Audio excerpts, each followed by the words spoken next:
koro mar kolwase bende koro gol gi duol mang'iyo weche motenore kod kolwase ka bende geno ni koth mapek dichwe e pachoka moko kuom gwenge nyakoro jongwa miler mar wacho ka bende kore kwa ogwanda mondo bed akicha e kinde bende koro koth mapek no biro mago mane chenrowa maro imore odhiambo makawuono mokwongo magi thond weche.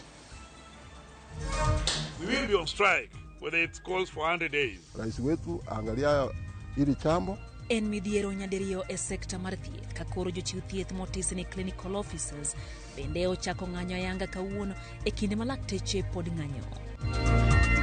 Wakakula watoto lunch, wakaendelea tu vizuri, wakavika masaa ya saa 5, watoto wakaanza kukomplain. One child succumbed on arrival.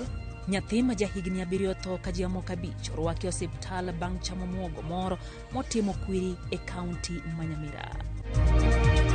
Sitting allowance mogol mar plenary oserocho tich Kenya mangima. Ema bende komede to nyalo jiwe mondo tim gimo tim zaidi. MCAs ma Migori yangore ni osebedo ka kwepo chopo e twak mag od burano. Wirani SRC ne onduso okombalang' mane miyogi mar yuoro e twak motese ni sitting allowance.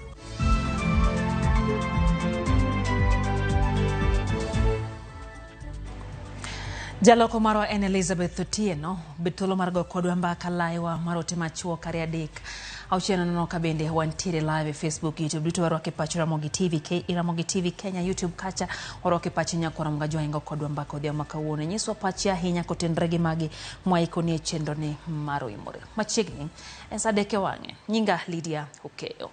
Chenro mag thieth orochore thoth osiptende mag piny owacho e pacho kae bang' jochiw thieth ma otis ni clinical officers manie bwo riwruok mar Kukso riwore kod jowadgi e ng'anyo. Twak mokwongo ma tend riwruogno kod migawo mar thieth mano obagi kawuono koyago lemo ka tend riwruok mar KMPDU mano lose kaunti ma Kirinyaga to pod onyono piny ni ng'anyo biro dhi mbele. Jafwambo mara Judith Omondi chakonwa chenro maro imore gi ripodno e yo machal kod ma. Ma picha mar osiptal ma Kapkaket manie kaunti ma Kericho, ripode mapile yango kaka kombegi pong' kod jotuo, kendo moko chuo dok pacho ma ok oyudo thieth nikech thoth mar jotuo malimo thieth ni. Kawuono ok mana oko ka kende, otendni mag jotuo ma ohewre ni nono, ranyisi mora mora mar laktar manyalo bedo ka fwadhore e alwora ni bende onge.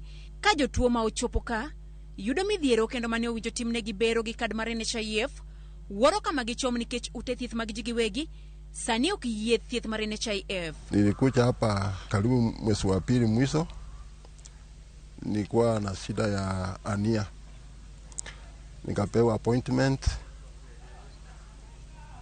niende nikaongoje mpaka NHIF wa approve na space ya kuja kuangaliwa kwa maana ni kesi ya theater. Nikaambiwa niche leo nitaarishwa arabu kesho nipelekwe theater. Ajabu ni kwamba vile nimefika hospitali sioni daktari. Counties mamoko kaka Kisumu, hospitali county ma Kisumu kwan jotuo ma ochopo kodhuro kaka pile. Kisii Teaching and Referral Hospital onge kod pogruok. Jotuo ma ochopo yudo thieth inyakwan. Ka ywak mar jotuo to eni mondo piny owacho chop kare ywak mar jochiw thieth. Tulikuwa tumekuja hapa juu ya shida ya my sister kupata mtoto na CS. So tulikuwa tunataka tusaidiwe venye tutafanya na sai kwa dakika hii hatuna uwezo. So tunataka tuambiwe venye tutaenda hivi na hii shida nini kukwama kwa daktari imetuletea shida sana. Hakuna madaktari. Kwa hivyo rais wetu angalia hili chambo. Hii serikali yetu ikuwe imegomoka nini tu nini nisishide sita. Riwruok mar lakteche mar KMPDU odiochieng' makawuono ne olimo kaunti ma Kirinyaga kendo pod ginyono piny ni ok gidog tich ka ok ochop dwachgi. They keep insisting on no negotiation. They should go to the hospital and use the court orders to treat the patients. But for us, we are demanding for one thing, that these issues that made us get out of work must be resolved because they are court orders. We will be on strike whether it calls for 100 days. Riwruok machielo mar Kenya Union of Clinical Officers bende kawuono oromo kod jagoro ma ongirore migawo mar thieth. Kata kamano twak margi ne okonyago lemo. Riwruoge mamoko kama oriwo public health practitioners, pharmacists, nutritionists kinde mamoko bende owinjo chak ng'anyo margi odiochieng' makiny. Ranyisi ni thieth nyalo medo rochore po ni winjruok ok obedo. Judith Omondi, RamogiTV. Familia moro maya gweng ma Bokurati sub-county Manyamira North ntiere kod midhiero ka giywago wuodgi mong'ere kaka Shadrack Mosigisi ma jahigni 7 manyo wito ngimane bang' chamo kit muogo moro seche mag migago chieng' ngeso mokalo. Rawerano kaachiel gi familia mare kamoting'o wetene 4 kod min-gi nochamo muogono eka bang'e ne gichako winjo rem saa 5 otieno.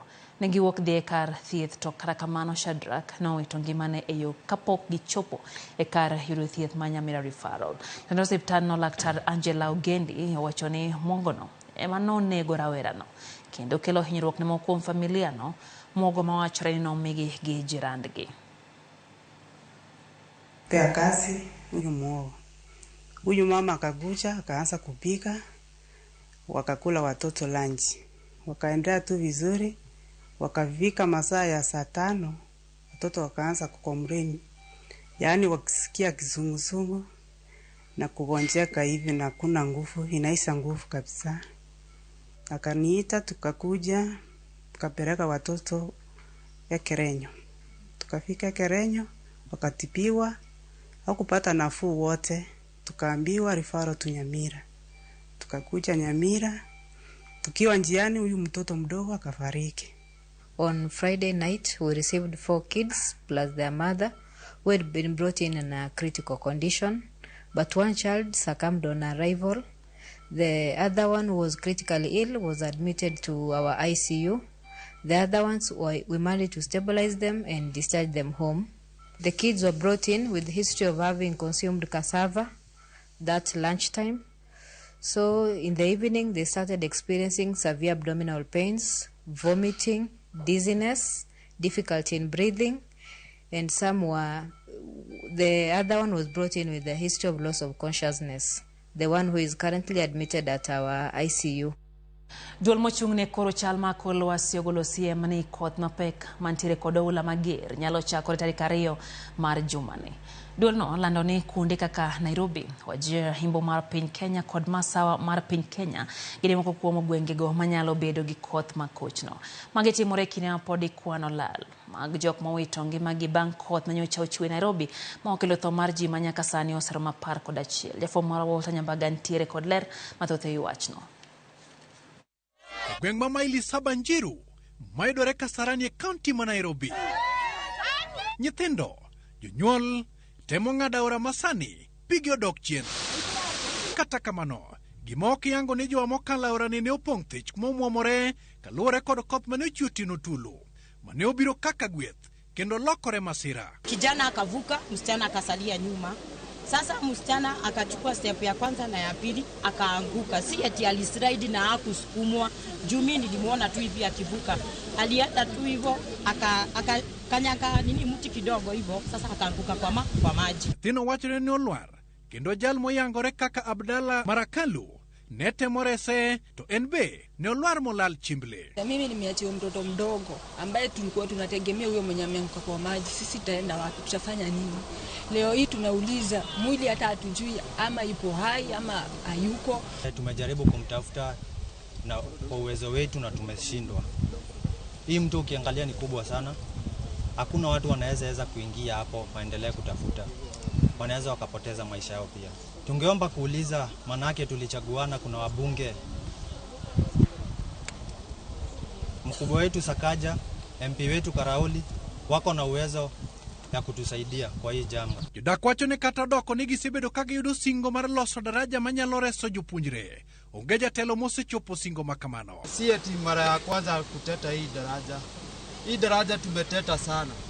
Kwa hivyo hao viongozi wetu ndio wanafanya hadi watoto wetu waanguke. Juu kama wangekuwa wametengeneza hii daraja, hakuna mtoto wangeanguka. Gavana wetu Sakaja, mimi nakuomba tafadhali kwa dhani yako, okuje kwa ajili ya mfupa ile tunaona hapa mailo samba. Lipot maro bila yango ni kwan mariji manyocho wito ngima ula manyocho much Nairobi e gin 11 mano moriwo koda kachuo chiko to kod mine 2 maringre ji 3 podi manyo. Magi timore ka jokor lwasi wacho ni chakre tarik 2 jumane nyaka tarik 8 dweni e koth mapek biro chwe e kunde kaka Masawa mar Kenya, Imbo mar Kenya, kanyakla kod Mar Okak ka kodhno bende gilero ni biro kwako milambo mar Kenya alwora mar dho wadh nam chumbi to kod nyandwat mar Kenya. Kata kamano, bende gilero ni liet e rang'iny mar digri 30 biro medore kuonde kaka Turkana, Marsabit, Mandera, Wajir, Isiolo, kanyakla kod Garissa, Tana River, Lamu, Mombasa kod Kwale. Walter Nyambaga, Ramogi TV, Nairobi. Skund primary Makabulokor mayudre kar chung'od bura Maloima e kaunti ma Turkana nyocha oloro apoya makara nyithindo pok otimo penj bang' jomaundu mamanore gi kod bunde monjo skundno apoya. Wachore ni jomaundugo nodonje skundno juma mokalo kendo ochako muocho bunde oyaye ka jonyuol koro kwa sirikal mondo mi one ni arita obedo makare e gwengego. Jafwambo George Bati ntiere kod ler mathoth. E kinde makoro sikund lor ne yweyo mar giko tam mokwongo, jonyuol kod jopuonjre sikund primary Makabulokor mayudore Loima e kaunti ma Turkana chunygi pod chandore kaka somb nyithindgi biro chalo bang' ne jopuonj tito ng'wech kaluwore kod monj jomaundu ma bende nyayo kwe jamni kendo chuno mondo lor sikundno kapok jopuonjre ne otimo penj. Mashule zingine wanafunzi walifanya mtihani wa kufunga, lakini shule ya Kabulokor hawakufanya mtihani kwa sababu ya maneno ya insecurity. Wakakuja wakatisha walimu hapo shule. Walimu akafunga shule bila watoto kufanya mtihani. Hospitali wakakuja wakatisha walimu ni dokta kasanya plan P wakafunga usi. Luoro ne ogore alwora no bang' kweth jomaundugo mawuotho komanre kod bunde ne othurore sikundno gi dwaro mar kwalo chiemo e sito mar sikul. Walipoingia hapa juzi walifunja duka na hata walimu wakahofia maisha yao wakaondoka. Tunaomba tu serikali watusaidie sisi aturogote wale walifu wanatusumbua hapa. Jomaundugo koro yangore ni ok get mana sikunde kende kata mana od thieth manitie machiegni kanyo bende nyocha gitime monj. Mambo ya hospitali sisi tumekosa namna ya kupata dawa. Kuonjoka mtoto mdogo, mtu mkubwa. Sasa sisi tumepata shida kwa hii kambi ya Kabulokor.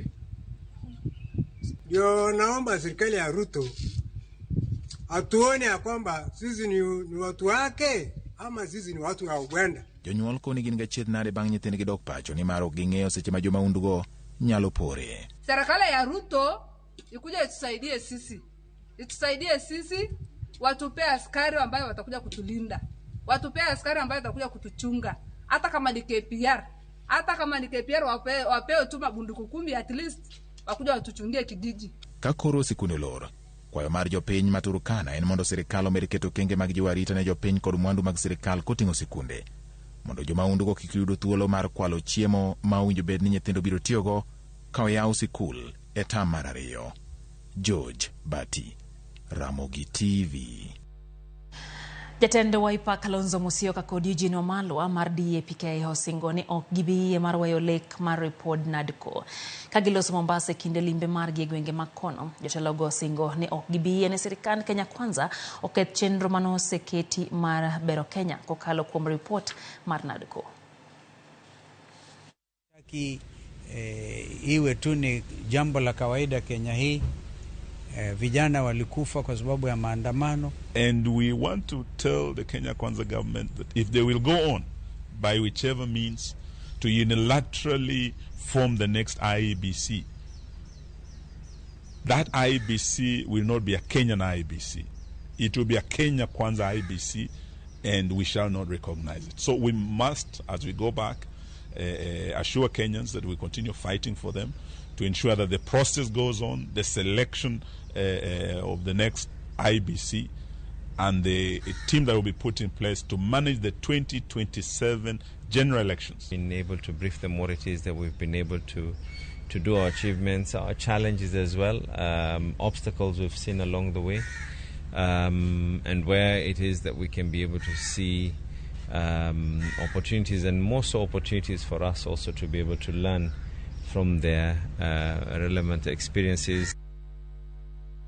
Wadhi mbele nyakora mgajuangi mi weche gi manyien oyangore ni kwan MCAs ma Migori mayore twak magod Buch County no odok piny nyaka ne duol machano sach jotije serikal SRC ka wokang mar ndoso ok omenda mabalang mayande chulo MCAs kuom bedo e od bura motesne sitting allowances.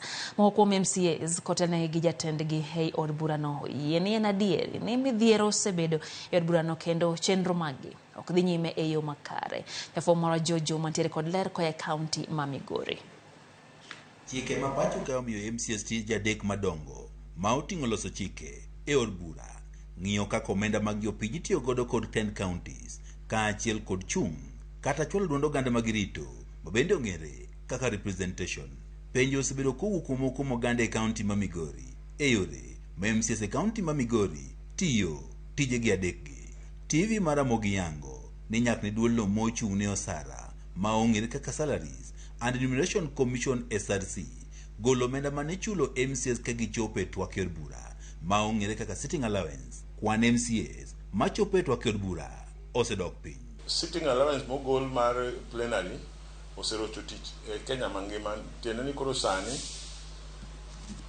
ng'eny ji dwaro mondo bede e committees moko ma ginya yude matin nikech jomoko paro ga ni kata tijni nigi pesa ahinya, pesa onge, omiyo kisebiro kati yudo ka samoro koro iran cost ma koro inonge gimiyudo bedo ni mapek. Gima motivate kata mondo bi obede kumoro ema bende komede to nyalo jiwe mondo otim gima onego otim zaidi. Mae kelo penjo ni bende MCAs gi pod tiyo kaka owinjo ne jopiny e seche mathoth gi leo mok chope twak.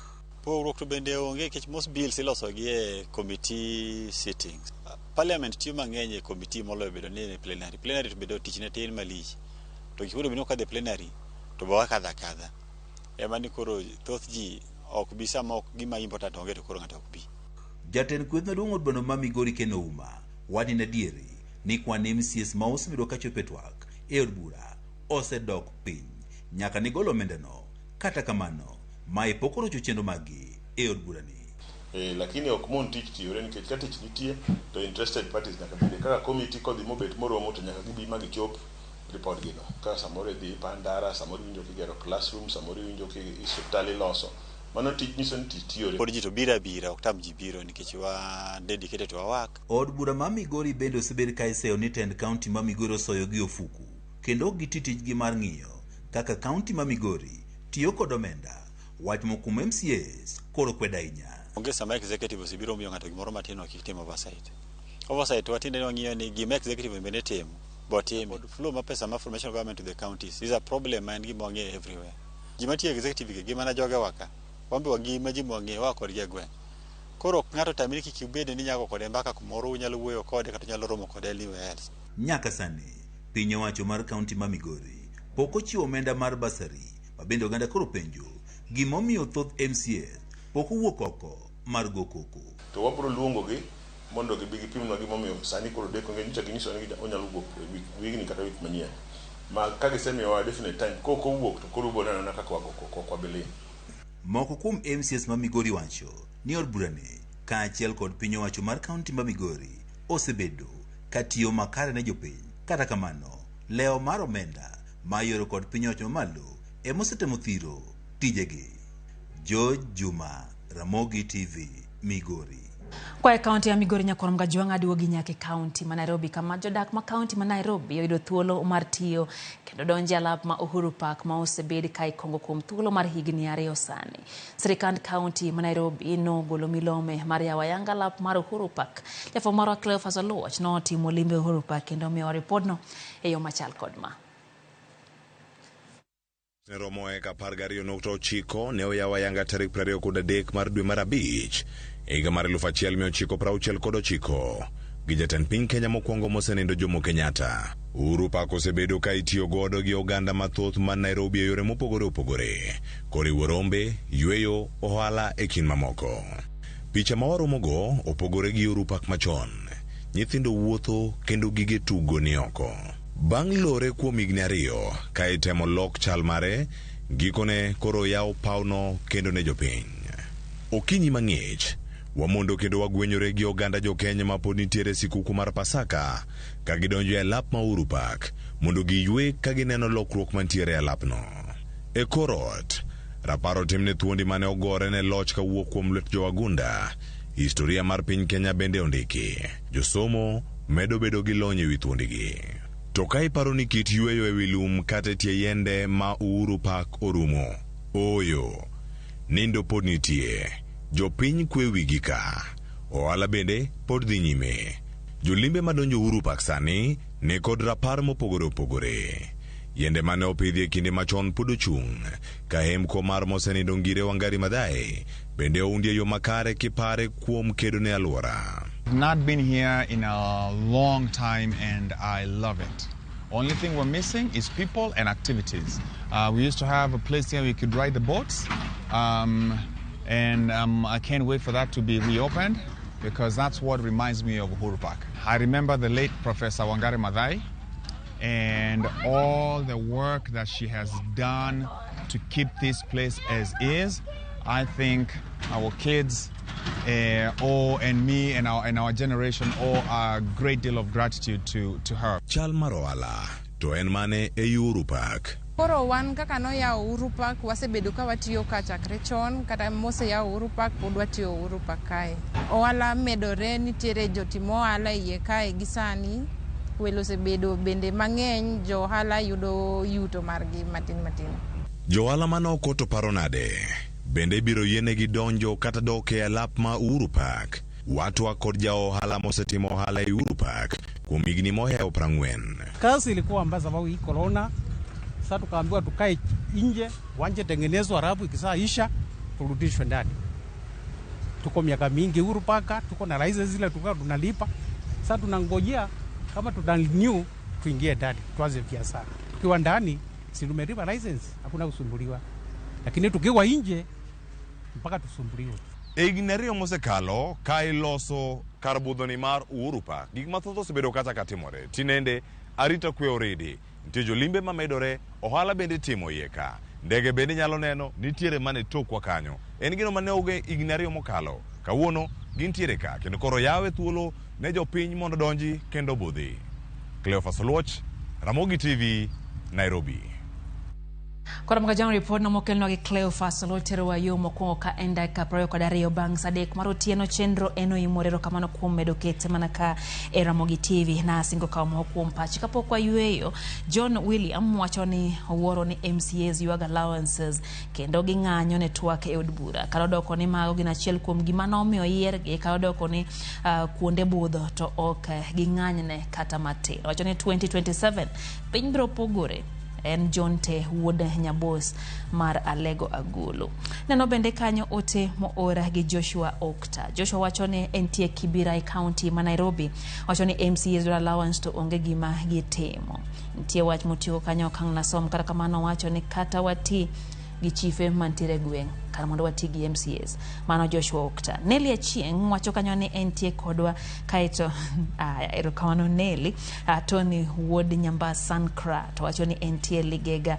Wach ng'anyo mar jothieth ne lit nde sirikal donjie yawa jotuo emasane sandore. Elvis Odhiambo Obilo kawuok Garissa wacho ni gin kanyo gi Thomas Obuya wuod Orero Nyaguo ka gijao de Dorcas kod Festo wacho ni weche mag yimore ler kendo chopo negi eyo makara. No bende ote mar Riki wacho ni entiere kodwa chendo ne maro yimore Odhiambo makawuono wacho ni won gi Jacob Mboya mondo kaw mos. Bende no kanyo ote mar Mtetezi Walker wacho ni entiunde ina kana no bende Samuel Wodamani wacho ni kaka pile osenyonore e chenro ne kendo wacho ni en kumuroni game luri massive Siaya County. Ongoro Kevin Omosh wacho kanyo ni entie kama Gomborongo neno weche geo makare entiere Migori Town.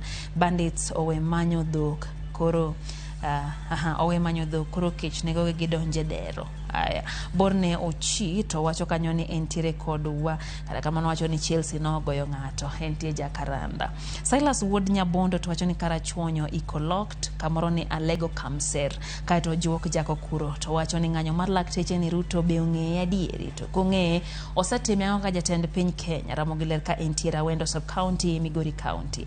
Otis Nyawade KE to wacho ni Sindo Mwalo weche gichope makare kaito Gango Millicent to kendo wacho kanyo ni Nyangande weche gi chopo ne en bende yo mawinjore. Kaito bia eno ote kanyo mo ora kod Celine Dion. Celine wacho ni NTA Kasarani. Kaito wacho ni owuoro tho monego rawera matin majahigni 7 kende Nyamira. Wacho ni en gino mabende lit mokalo. Eno bende Faith Mzomo kantiere gwengo mag Malindi. Wacho ni wach mara gomo mar lakteche en gino mabende koro makodho kaenya kendo kabeto serikal onjo timie gimora. Mary Nyar Mwalimu wacho ni entiere kodwa ka entiere county ya Machakos. Ruai Water Supply bende wacho ni Ruai Kenya gintiere kodwa kachiel gi Pito Uma majaka mgango kamagambo Rongo. Wayo matinya kwa Ramogi med oro ote magi waduogo gi mathoth chenro eno imore kikidhi mabor.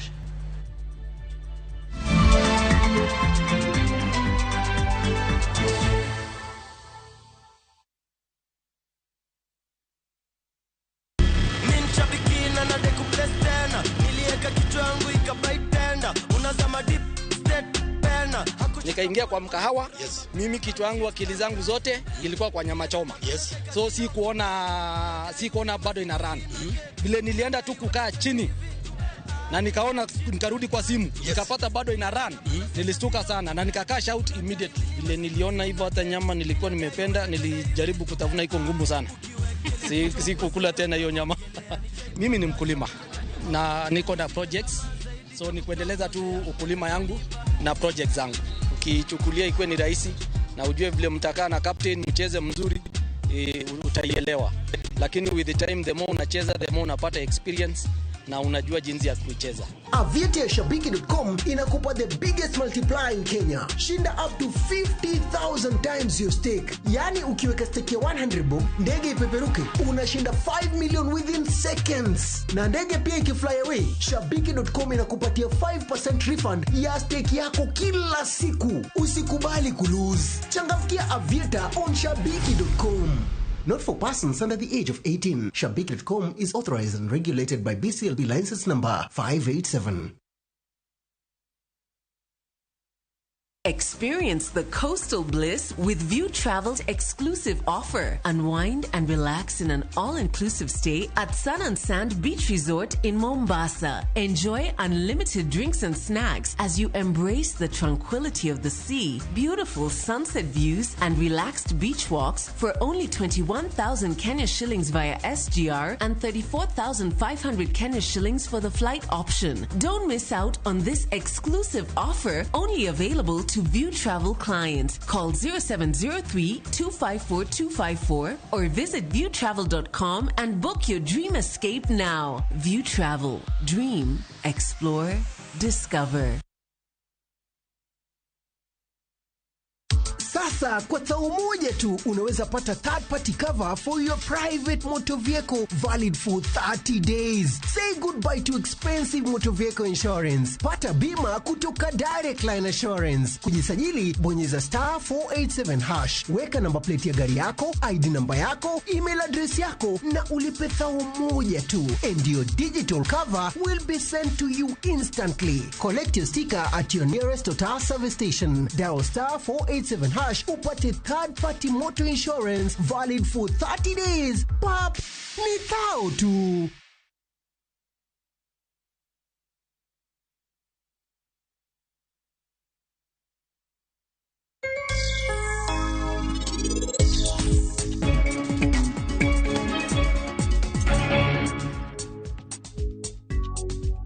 Elingana mokelikai. Magiwe semagi mfumu wa sawi. Jatelo in. Eleka kininya lubire yodakai buoga.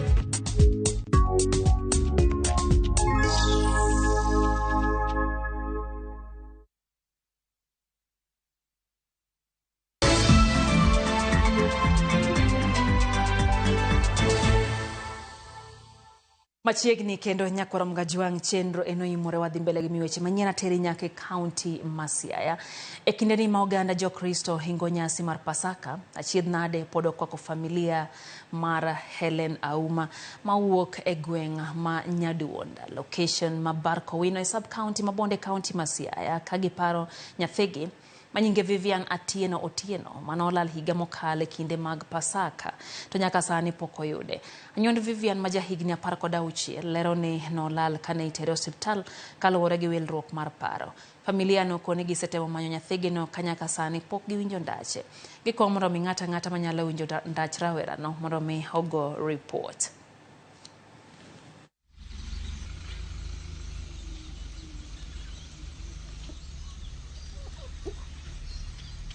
Nyathini nolal Kisumu ukweli kitere hospital. Nolal Pasaka last year 2023. Nolal kane gobe ni tere hospital. Nemolal nego waygi kane nebiro gobe ni dhi ng'iyo gimarach kode. Wasetemo manye kilande e radio Ramogi. Magi yore wasetemo penjo e skunde, wasetemo penjo. Kinde moko nwawinjo ne onene mabe wadhi kuonde go kwadhi manye to ok nwayud pok wanene nyaka sani. Ok noyot nwakale matek nikech ok nyal nindo ka nyathi onge. Kane wanyalo menyo koni koda kocha to ok nwanyalo winjo report mara mora. Ata para nitie gimarach gi wiyo kapar nitie ng'ama wuonde nikech kata kobedo kata manolal manoyude no nochala nyathi mane wuotho e streets kamae ok nochal gima ng'ato kae kata nodak nochala ng'ama wuotho e streets. Kora kwaya ng'ata madipo koneno nyathi machal kamano manyako koneno to gonwa report kata go report ka police mondo wadhi wakawe. Kora mga kinde mathoth pur mar oduma, bel, pamba kod mwandu mamoko koro koda kapith mag rech osebed ka itimo e alwora ma Nyanza kod gwenge mantiere imbo mar piny Kenya. Lokruok koro chal ni koro biro neno bang' riwruok moro ma ok mar piny owacho maong'ere kaka Siaya County Avocado Farmers kata SCAF CBO osechako chenro mar jiwo pur mar avocado matindo kido mar Hass. Ka koro gino ni ma biro konyo nyayo yuto mar oganda maya e alworano.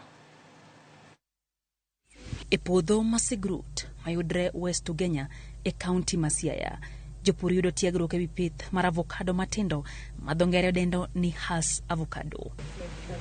Bang'e gigudore grube maggi mar yudo puonj mathoth kotenre gi pur mar kit avocado ni. Ogolo gik mang'eny.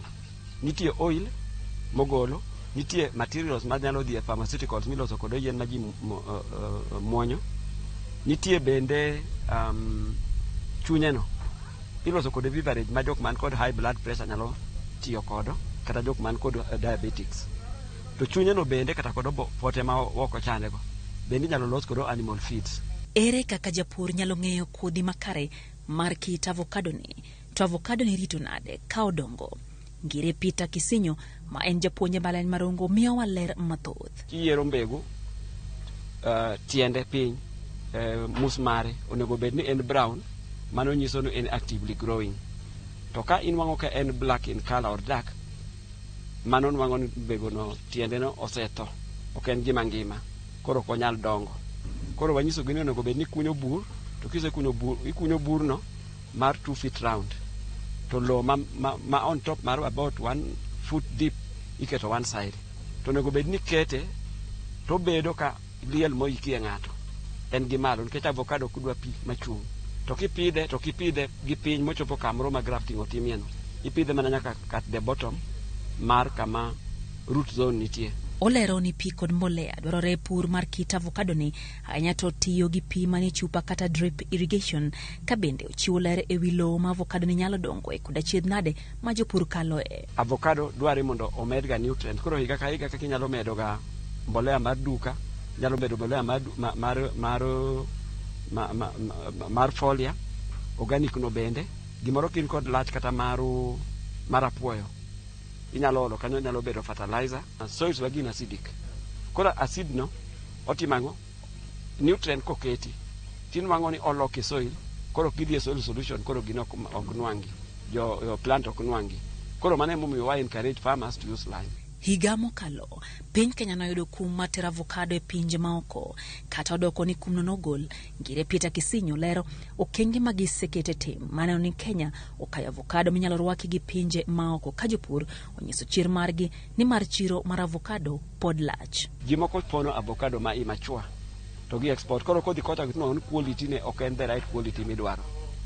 To tinde nitie gadgets moko mitiyo kodo inyalo kete avocado na kama to nyisi ken machwa kata ken machwa. Koro kik waweni karwa ka chieng' ng'enye koro ok wanyal timo pith mar avocado. Oseyudo temperature ber kendo ber gi avocado. Dongruok okelo waugo rawere wetena mondo wapidh avocado. Pesa ni low. Jatatije migao mar pur, pith kod lupo e kaunti ma Siaya Elizabeth Adongo lero ni giseketo kenge mawinjore mar jiwo pur gi ohala e kaunti no ma Siaya. Youth agribusiness and a big part ma we are trying to promote. Kendo wangeni wabodhidemo miyo kata mana in terms of our media publicity and communication watemo mondo wa reach out to joma young. But avocado tapa ni en gimoro ma the youth be koneno to we hero nikech en gima allow wi mondo itime to podi nyalo timo other things. Abono antere sekta mar pur nyakura mgajwang jo Kenya sekta mar pur e kaunti ma Homa Bay dwani mondo rawere umak motegno chenro mag pur kod pith kagitiyo gi yor lony manyasani. Kagiwacho ni sekta no nyalo mana bedo gi teko kendo kaunti no bedo gi chiemo ma oromo to bana ka onywan rawere chenro mag pur. Kaka yono ni rawere bedo gi lony e chenro mar pur. Riwruoge ma ok mag piny owacho sekta mar pur koro tiyo machiegni gi migawo mar pur e kaunti ma Homa Bay matiego rawere mondo mi gibed kod lony e weche mag pur. Marwa ma Homa Bay hali abich tere kod ler e wi wachno. Sekta mar pur en sekta maduong' makonyo ting'o malo chumi mar kor gwenge kendo kaunti ma Homa Bay en achiel kuom counties mane kod lope mamiyo mane kod teko mar nyago kothe kod olembe ma opogore maka jopur tiyogo maber to nyalo miyo kaunti bedo gi teko mar golo chiemo moromo ne jopiny magichwe gi usi e counties mamoko. Jalony sekta mar pur wacho ni ma nyalo chopo mana kare were kaunti ni oloko pachgi kendo donje chenro mar pur kod pith e yor lony manyasani. Riwruok mok mar piny owacho ma ong'ere ni Practical Action ka omakore gi migawo mar pur e kaunti ni kod migepe mamoko koro tiego rowere yore mag pur mar jiwo yuto gi kod bende konyogi e chiwo thuolo mag tije. Our focus here today is to showcase technologies ma joma yudhe mantie agriculture osebedo ka tiyo godo mondo gitim godo pur masani, pur molony mok tiyo godo gi chemicals.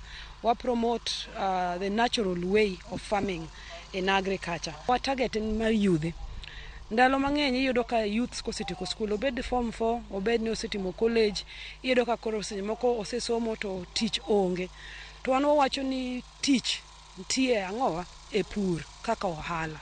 Omiyo Practical Action ka watimo gimiluongo ni partnership. Wa partner gi different people mondo wa support young people in agriculture. Moko kuom chenro mag pur kod pith ma migepego eko sani koro chiwo tiegruok ne rowere oting'o pur mag alode kod kothe mamoko, pith mag gwen ka bende gikonyo gi medo ndhadhu gigo ma gisegolo e puothe mondo yuto margi omedre. Joma tindo gi once watimo gimiluongo ni sensitization and awareness kendo wa encourage gi kwatero gi nyaka e puothe moko mar yudhe matimo maber moko osenyo nyaka gari kokalo kuom ang'owa yo mar pur. Omiyo watero gi kuonde gi mondo ging'e ni pur mar ohala ni ok en mar ng'amutimo retire. Konyo jopur manitie in cooperatives gibiro together to form cooperatives mondo wakonyo gi through trainings, wa train gi on value chains mopogore opogore, wantie gi dairy farming gi horticulture. Bad migawo mar pur e sirikand kaunti ma Homa Bay wacho ni dwaro margi maduong' ma gin go en neno ni kaunti obedo kod chiemo moromo e yor pur kod pith kokalo jiwo rowere mondo kaw pur kod pith kaka tije mamoko. Wa encourage youth jok matindo. Wadwaro golo perception ni pur en gir jodongo, pur en gir jok ma oseti. Wadwaro ni joma tindo bende okaw pur kohala. Kata ka in ng'at mosomo manigi degree kata diploma ne kata form 4. Wadwaro ni we ng'iyo pur ka gima ochuni godo. Wadwaro ni joma tindo ochak ng'iyo pur kaka ohala. Ali Abich, RamogiTV, Homa Bay.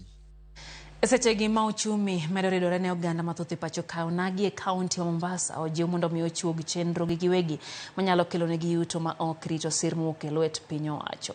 Magi nowacho nyasi mane okelo kanyakla joluo ma Mombasa kama bende ne osidhi ayanga riwruogo nagi mineno ni The Luo Caucus Mombasa.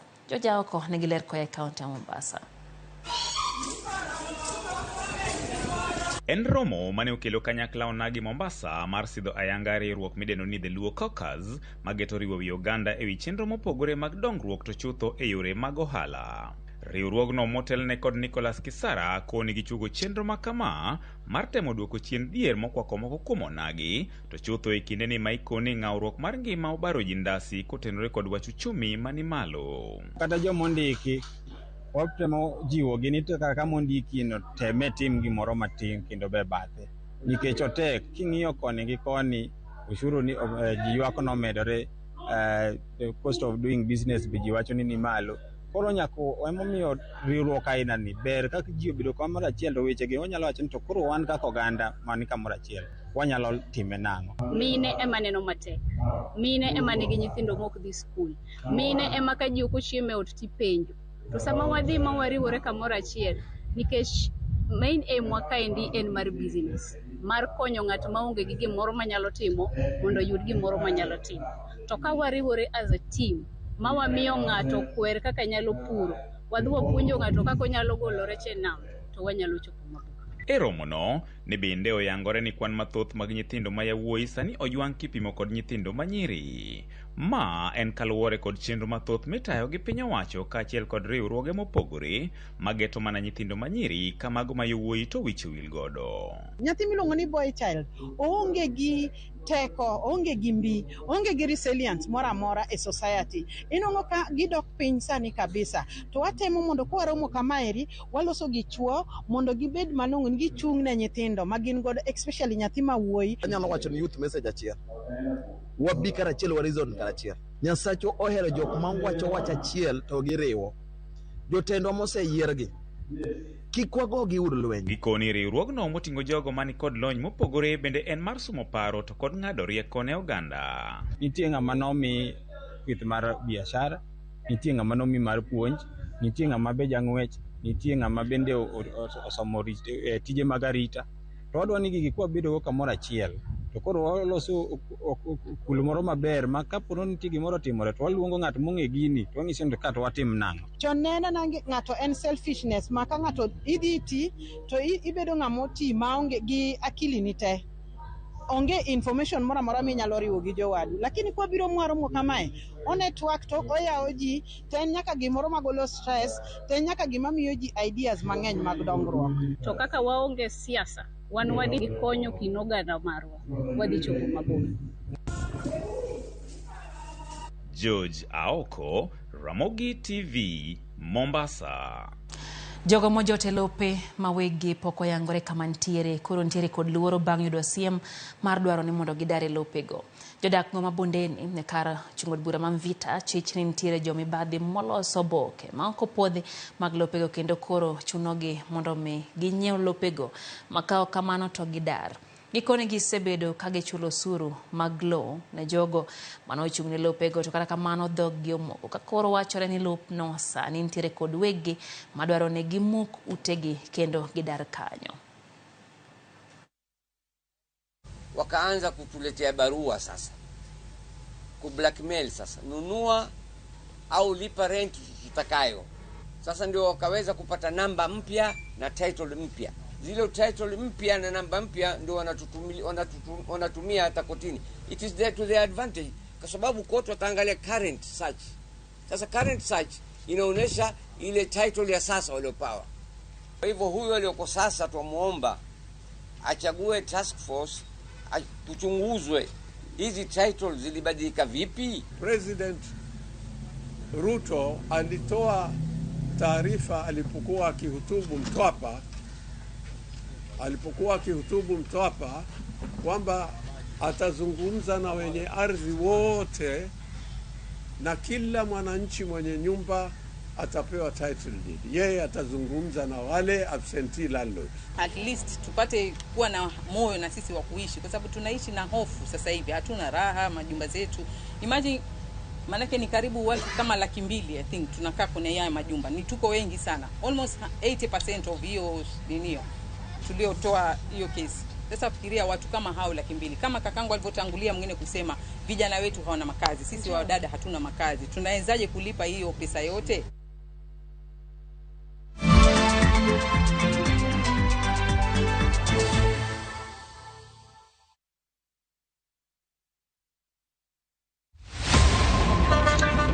Haya, tuanze kulipa kadi sasa. Na kadi ni cashless. Umesema tunaweka pale? Na kwa ile namba. Mimi niko na cash. Nisaidie hiyo do na namba yako ya simu. Na kusoti. Ka in jawuoth mar matatu e safar machiegni kata mabor, non kendo yang ni chulo fare mari kokalo e yor mbui. Non ane ka yudo risit mari e simbi. Ka masira ojuki kendo idwaro ni ochuli gi kambi mar okumba. Risit mari kata digital receipt e neno mari ma ibiro golo. Ka in wuon matatu, dwarore kokalo kuom okumba mari mondo ibed gi yore mag chudo kokalo e lony manyasani. Mondo matatu mari oyud okumba. Mambo ni digital. Tudri gi jal ma uso okumba mondo ing'e mathoth.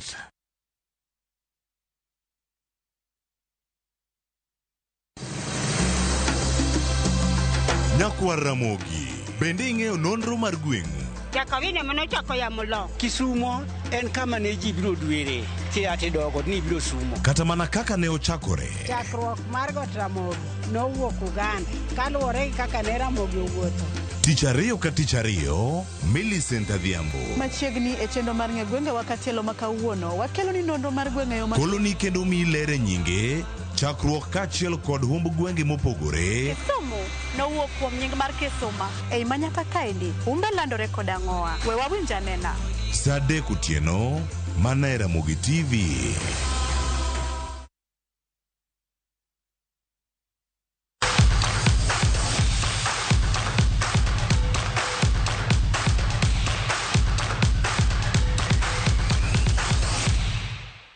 Machiegni paw tuke Nyakoro Mgajwang'. Timbe manong'ado tiko mag national e tuke mag skunde sekondar tam mokwongo timo ekruok kapok tuke go ochakore ayanga e skund sekondar ma Machakos Boys dweni. Agoro sare manothicho okoti mar Masene tuke mag okapu gwenge ma Nyanza. Bende timo ekruok margi ka gin gi geno ni gibiro timo maber e tuke go mag nationals mabiro timore e kind tarik 6 nyaka 14. Kanowuok gi RamogiTV, kocha mar Agoro sare Paul Odok olero ni wang' ni gibiro timo maber moheo thuolo mar adek kamane gitieke higa mar 2019.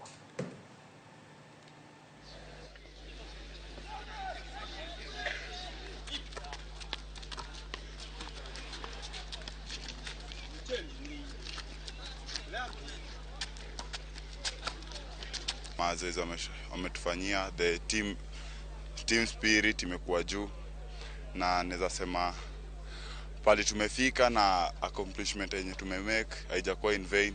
Imekuwa all about sacrifice and determination among the players na unity yenye tumekuwa nayo. We are there in 2019 for our first time kanwa the nationals. Nwatieko number dek. Kori ng'eni wacho ga ni kedhi kamoro to isa achieve a certain fate kake mar bedo number dek no. We cannot take in anything lower than mano. Koro our main objective ni will take game by game kwa chopo Machakos, but finally wadwa ni wa match watuge finals mondo wa represent Nyanza region gi Kenya East African Games mobo team reburu Uganda. Support moyudo kuom coaches mekgi to gi the political wing marwa mantie region wa kaendi, MP, MCA osebedo komiyo nyithindo gi mijingo kabisa e gocho margi e basketball, kendo kage dhi e nationals to wan gi geno ni gidhi duogonwa kod okombe. Club mar Kipsed Queens olo club mar Gideon Starlets gola achiel kuom nono tuke adhula mag wakeni mag League ma National Super League mana obagi alap ma Jomo Kenyatta County ma Kisumu. Kipsed Queens noyudo gol no makende kokalo e picha chong mag gol no makoro miyo gondao manyime e lai mar National Super League kidieny mar joma mine.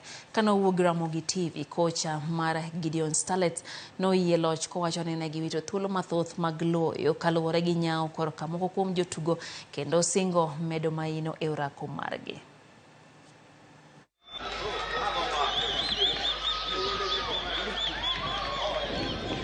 Awuono nwamanyo mana 3 points to wadongi games ariyo kende, to from those 2 games mwadongo apani wadhi yudo points auchiel.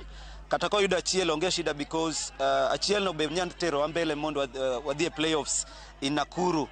To gimana improve in the next game wanyawacho ni in terms of scoring, our attackers negi yudo chances mang'eny lakini ok otiyogo. To defense wise one gi injuries Martin, lakini as a block I believe wagocho maber. Ye makawuono bedo maber, timbe teo golo mpira makare, onge weche mang'eny. Korka kora game timba up to the limit gidhi tugo maber. mana achiel kuom ariyo moko miya nyaka ang'o correct training sessions from the next session. Anyakono Kisped, good game. Agone gero kamano gi kaka gidhi mbele gitia bili kendo. Bang' tieke thuolo mar ariyo tuke mag Copa Durad, tim mar Atlanta Hela kidieny mar nyithindo manyiri noyudo loch mar gonde 3-0 e kinde gi tim mar Zaragoza e achiel kuom tuke osiep manochan negi e piny mar Spain. Kidieny mar nyithindo mayowuoyi Atlanta Hela nolo tim mar Eldens gonde 4-2. Jatugo Ismail Odhiambo nomiyo Kenya gol mokwongo kapok jatugo ma en jaklas 12 skund sekondar ma Ibwali kaunti ma Vihiga Austin Odongo nolo ne Kenya gonde 3 machwalo gonde ma oseloyo e piny mar Spain nyaka gonde 6. Odongo bende noyudo mich mar jaloyo mano bedo gi gonde mathoth e tuke mag Costa del Rada mano Kenya obede jaloch.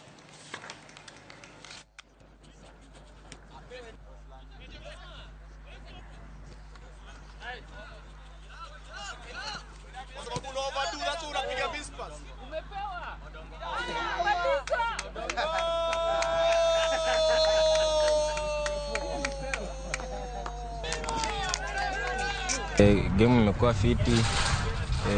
Angalau leo nimefunga bao 3. Lakini nilikuwa nifunge mingi. Lakini sasa nimefunga 3. Next game tajikaza tena nifunge bao zingine. Kwenye mwaja wa nimbele gimi weche manyien. Team Kenya mano yore piem mag World Cross Country Championships omolo pacho ka odiochieng' makawuono bang' tieko thuolo mokwongo kinde pinje duto mano yore tukego e boma ma Belgrade mantiere piny mar Serbia. Kenya nosiro loch margi mahiga mokale tuke bang' tieko e thuolo mokwongo gi points 119 bang' yudo midila 6 mag gold, 2 mag silver kod midila 3 mag bronze. Team manotelne gi jaloch mar Nita 10,000 Beatrice Chebet nondiko duoko maber ka koro hikruok mar jotugo biro chomo tuke mag Olympics mibiro bagi e boma ma Paris piny mar France e kor higani.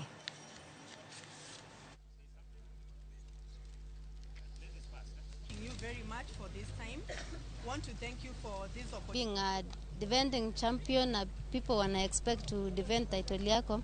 It's not something easy. Alafu na pia tulienda tukiwa team yenye ilikuwa strong. Muliona tulikimbia mpaka the last minute tukiwa na group ya Kenya. Competing with Agnes, Lilian, Margaret, Ananyango.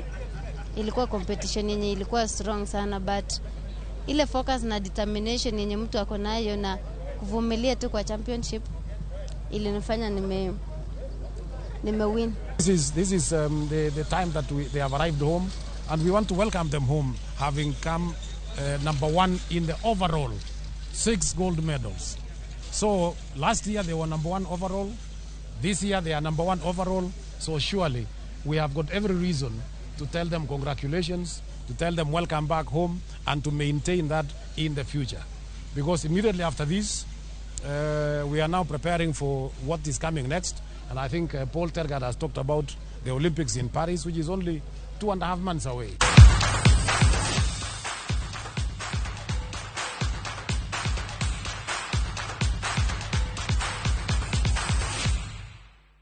Gikanye mwateke chenro maro imore nyakora mgajwangero kamano kuoma kete mana RamogiTV kapoka weyane no moko kuom ote kamotingo Sam wa K kaito Kevin Mwai giwachoni kintiere kodwa chendo Kibali George the producer wachoni embe intiere kodwa chendo maro imore Miliam Masimanyisio aneni kacha in bende aneno kanyo ote mo ora Gideon Medega mano nyakwardor kakante Kisumu owuro kakarita kwe Turkana County ma school inyar lor nikech arita kwe ongen wacho ni jotelo jobed ng'iyo malong'o gima otimore kamano kareno bende ote kanyo mar Oguda Kayesu wacho ni entiere Makalda Migori County kendo gin kanyo ni giwacho ni Ramogi oketo ng'iyo gigo matimore kata kamano wacho ni dakteche ma Migori osedok e tich omiyo gigoero kama ne tend kaunti ya Migori kuom wuoyo kodgi. Giwacho ni ma nyiso ni lakteche ma Migori deo ngima oganda jo Kenya. Mama Sonko Mikai Kiloki wacho ni entiere kodwa